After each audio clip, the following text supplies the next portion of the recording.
बहुत समय पहले एक छोटे से गांव में एक रहस्यमयी योद्धा रहता था जिसे लोग नकाबपोश योद्धा के नाम से जानते थे। वो हमेशा एक काले नकाब में रहता जिससे उसका चेहरा कभी किसी ने नहीं देखा। गांव के लोग उसे शक्तिशाली, निर्भीक और बुद्धिमान मानते थे, लेकिन उसके रहस्य ने सभी को हैरान कर रखा था। गांव के पास के जंगल में एक दुष्ट डाकू का गिरोह रहता था जो गांव वालों को लगातार परेशान करता था। एक दिन डाकुओं ने गांव पर हमला करने की धमकी दी। गांव के मुखिया ने सभी को बुलाया और कहा, हमें नकाबपोश योद्धा की मदद चाहिए। लेकिन नकाबपोश योद्धा ने कहा, मैं तभी मदद करूंगा जब आप सब अपनी शक्ति पहचानें। मैं केवल आपका मार्गदर्शन कर सकता हूं, लड़ाई आपको खुद लड़नी होगी। योद्धा ने गांव के युवाओं को एकत्र किया और उन्हें साहस, धैर्य और रणनीति का पाठ पढ़ाया। उसने उन्हें ये सिखाया कि डर केवल मन का भ्रम है। उसने कहा, हर इंसान के भीतर एक योद्धा होता है।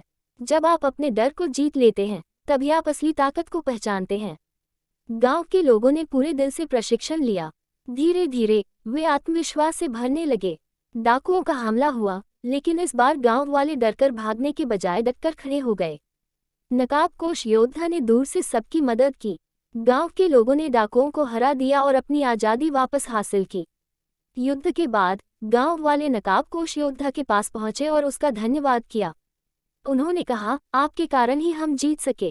कृपया अपना चेहरा दिखाएं। योद्धा ने मुस्कुराते हुए कहा, मेरा चेहरा नहीं, बल्कि आपके भीतर की शक्ति असली योद्धा है।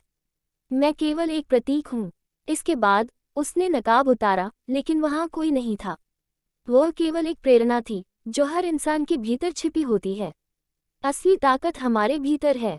डर केवल एक भ्रम है, और जब हम खुद पर विश्वास करते हैं तो हम कुछ भी हासिल कर सकते हैं।